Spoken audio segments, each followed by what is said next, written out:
Big disclaimer right now. I don't think a lot of people are going to listen to this. If you have a soft heart, if you are not ready to get to a better place in your life, just change this. Listen to your favorite song. Change the audio. Because I don't think a lot of you are really built for this.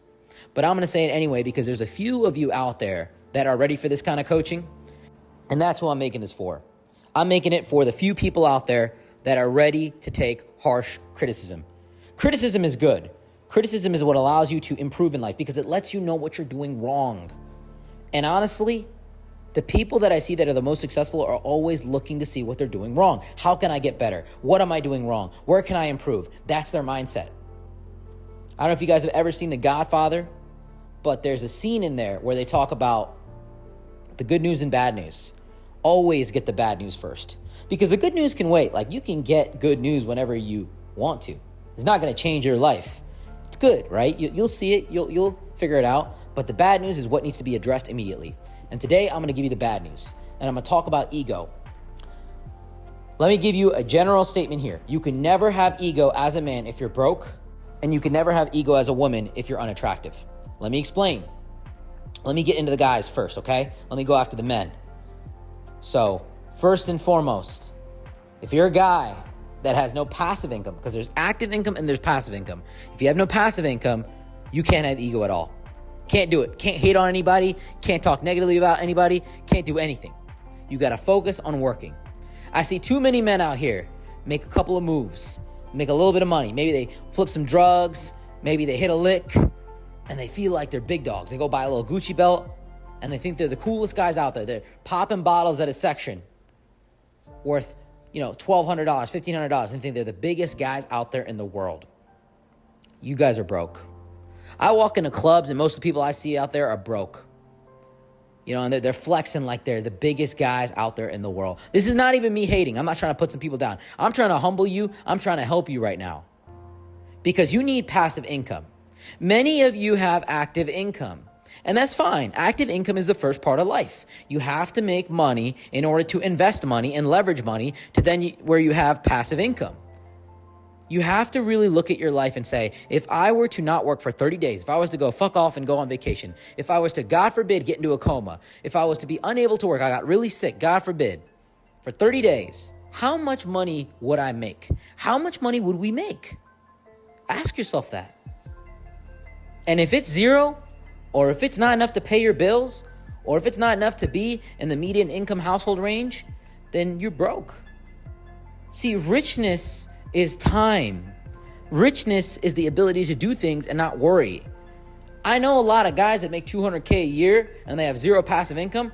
Respectfully, they're broke because they have not invested their money in the right way. They haven't used their mind to develop passive income because everybody knows one day you're going to wake up and you're going to be unable to work. You're slowly degrading as you get older. So you really have to start valuing your time a lot more and building that income out. And that's why residual income is such a big thing. The reason I got into financial services is not because I love working with insurance and healthcare and financial models. It's because I love the residual income opportunity that it has. And so that's why I do what I do. Because at the end of the day, I know one day I'm going to be unable to work. As I get older, it gets harder to wake up at certain points. I'm in MMA right now. Man, it's different. I'm going against young cats. They're a lot quicker. They're a lot faster. They got a lot more recovery than me. And that's just the truth. Nothing lasts forever. And so you have to grow passive income to offset your active income. And unless you have passive income where you're making enough to cover your bills and a little bit more, you're broke. You're broke. If you can't take care of your family with your passive income to where your family is passively taken care of just by you existing for the work that you already did, you are broke. You cannot have an ego. You cannot talk disrespectfully to anybody. You cannot raise your voice at anybody. You have no right to act like you're better than anyone because you're not. You're in the same category. I don't care if you're making $1 million a year. If you got no passive income set up for yourself, you are broke because no matter what, you are a slave to the system. You are a slave to your income. You are a slave to you constantly working on you. And that means that your time is virtually just non-existent. This is the first part of life, right? When I first started working, I did not have money. I was working in the system. And I'm not saying this from a position where I'm better than everybody. I'm really not. I really say this out of a lot of love. I say this to humble you sometimes. Sometimes you got to understand that, the things I say are meant to shock you. You're a loser, you're broke, you're this, you're that. Because if I just kind of baby you, you're not going to get there. You're not going to be shocked into it. Sometimes I got to be an asshole to get you guys to do something. And a lot of you guys need to hear it sometimes, that you're broke, even if you make $200K and you got no passive income. Unless you're making a passive income of $100K and your family's taken care of and you're doing well for yourself, and even if you're going to not work, you're everyone around you is not going to have to worry, then you are broke. So don't raise your voice. Keep it down. Humble yourself. Next thing, I'm going to come at the ladies here for a second. And I'm not going to be soft on you just because you're a girl. I'm not going to be nice to you just because you're a girl. People always ask me, like, how do you get women to do so well with your coaching? How do you get women to have such amazing results? Like men. Coach them like men. Coach them at the standard that they need to be coached at. Many coaches out there in the world, they'll coach women in a soft way. They'll say, oh, you need to do this, you need to do that. No, you really want someone to get better? Give them tough love. Here's a tough love. As a woman, you have sexual agency. This is not the only thing that's valuable about you. Let me just be very clear. The way you look is not everything about you. There's obviously a lot more to everybody out there in the world besides the way that they look. But you're not going to get a look in the room if you do not look presentable. A lot of women get upset with me at this. We're more than our looks. Okay, live in that fantasy. Live in that reality. Because a woman matures a lot of times based off the way that she's treated in life. There's a lot of girls I know that are 35 and they're beautiful. They're gorgeous. They're great looking. And they act like kids. And I know women that are 25 years old and they may not be the most attractive, but they act very mature. And the reality is, when you don't have the looks to attract men into your life, you get treated like a guy. That's all it is.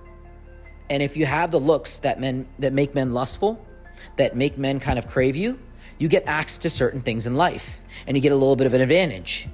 And so I urge every single girl out there in the world, like, this is a harsh truth. And if you want to hate me for it, whatever. You've got to look good. You've got to present yourself. And look, it's the same thing for guys. It ain't different, but it is way more important for women to look good than guys. I know a lot of guys that don't necessarily look the part. They're not taking care of themselves that much, and I'm not a fan of that, but they get the woman that they want. You see all the most beautiful women in the world. Look at the most beautiful women in the world. They are not dating the most attractive guys out there. They are not. The most beautiful women in the world are not dating the most attractive guys out there. They are dating the most powerful men out there in the world. And the most powerful men in the world will always date the most beautiful women in the world. That's just it. They date the women that are the most feminine, the most good looking, the most attractive, the most nurturing. That's what they go for. So you have to understand, like, when guys tell me women and children are the only ones that are unconditionally loved, I slightly disagree. I think that children are definitely unconditionally loved, whether they're a boy or girl. I agree. But women, when women aren't necessarily presentable, people don't care as much. You know, being an unattractive woman, and I mean this in the most loving way possible, is a very hard life. It is not easy. I know women that were just not blessed genetically, and they weren't given that gift, and they struggle to date, and they struggle to find men. But let me tell you something. I think it doesn't have to be that way, because we live in a generation where you can just go out and go to the gym, and you can get a gym membership real cheap, and you can look amazing. You can go out there and get the best body out there in the world. Having a good physique as a woman instantly raises you up a lot. I know a lot of women that may not have the best face, but their physique is on point, and guess what? It's the sensation. It's the physicality of it. It's the potential. It's the discipline. It's that what a guy looks at. You gotta understand that as a woman, there are an infinite amount of options for you to look better. We have cosmetic surgery, we have boob jobs, we have lip filler, we have Botox, we have skin creams, we have hair treatments. Women have a lot now.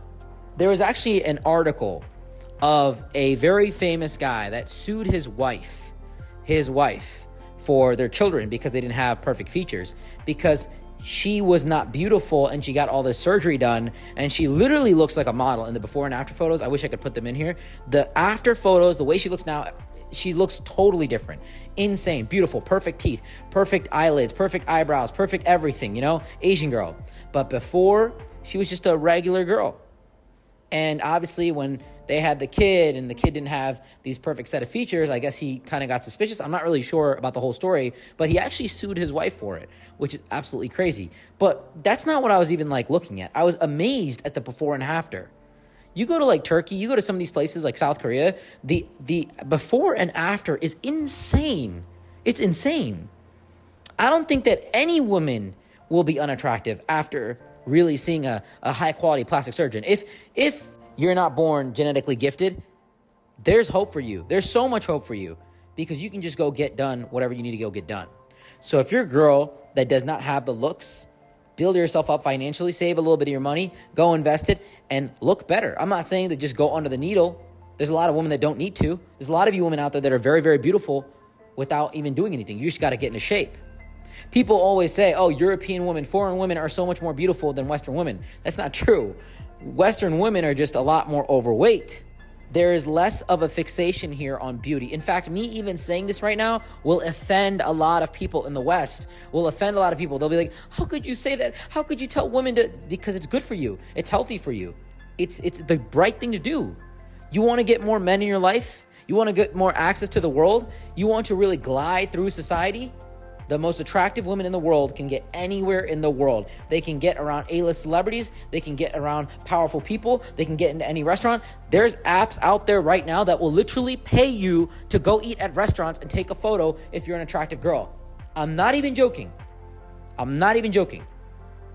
But as a man, it don't matter how good you look, really. It don't matter. If you don't got something going on for yourself, if you don't have some kind of passive income built out, some assets, some resources, you're not even going to get a look from the most powerful and most attractive women out there in the world. Attractive women with their head on right will want a man that is generating passive income. And I'm not saying that they're gold diggers. They just want a man that has accomplished things, because the men that have accomplished things and have done these difficult things in life are men that are going to be amazing fathers in theory because they have put in the work and they have gone through difficult things. Women want men that are powerful, that are very secure, that are leaders, that will get things done no matter what has to get done. Women want men like that. And men want women that are feminine, that are attractive. Our nature is to reproduce. And so no matter what you say about social conditioning and how we should look past a woman's beauty and look at her personality, or we should love a man for his qualities and his personality. Listen, that's just not how the world works. That's not how the world works. The world is still primitive because we are prehistoric animals in medieval architecture with futuristic technology. If you live in a big city, that's amazing. Most of the world doesn't live like that. Most of the world does not have internet and cable and TV as much as you think. It really does not. Most places in the world have power outages still. They still have a lack of high-end technology. It's still difficult to get iPhones in certain places in the world. If you're living in America, amazing. That America in itself has a lot of great stuff, right? But I know people that live overseas and people that are all over the world, it's not always sunshine and rainbows. There's a lot of villages. Even in America, there's a lot of places that are just kind of questionable. It's hard to get things. Things get stolen. There's a lot of crime. When emotions are controlled, civilization exists.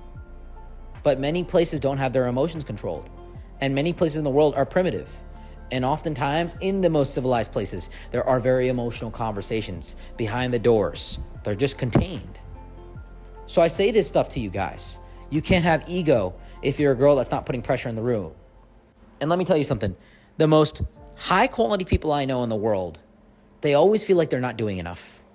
The most attractive girl in the room, the most feminine girl in the room, is the most feminine girl in the room because she doesn't have an ego, because she doesn't feel like she's better than everybody. That's why she is, because she has that humility. And the most powerful guy in the room, he's typically not the most arrogant, because in order for him to get there, he has to be able to have conversations, talk to people, be kind, be intelligent. He has to let go of his ego in order to become who he is. Whenever I see high quality people they always feel like they're not doing enough. And whenever I see lazy people, they always feel like they're doing the best. I see broke dudes are like, yeah, I'm this, I'm that. Oh, I'm a high quality guy, blah, blah, blah, blah. I see women, they're like, oh, I'm a 10 out of 10, period, as he should. I'm a queen. Y'all are really off the beaten path. Y'all are really gone. You guys need a lot of work. So I say this with love. I don't say this to put you guys down. I don't say this to put you girls down. But some of you need to keep your voices down. Some of you need to get focused on the work. Some of you need to look in the mirror and say, what have I done in this lifetime? And if you have no passive income as a man, and if you are not putting pressure in the room where people are literally paying you for the way that you look, paying you for your presence, trying to endorse you in ways, then you cannot talk. You cannot talk. I say this with a lot of love, guys. If you have any questions, message me on Instagram. Most of the people probably didn't last through this whole episode. So if you stayed till the end, shout out to you. Let me know that you stayed till the end. And let me know that you're ready to grow in 2024. I appreciate you. Love you guys. Until next time, Sumi out.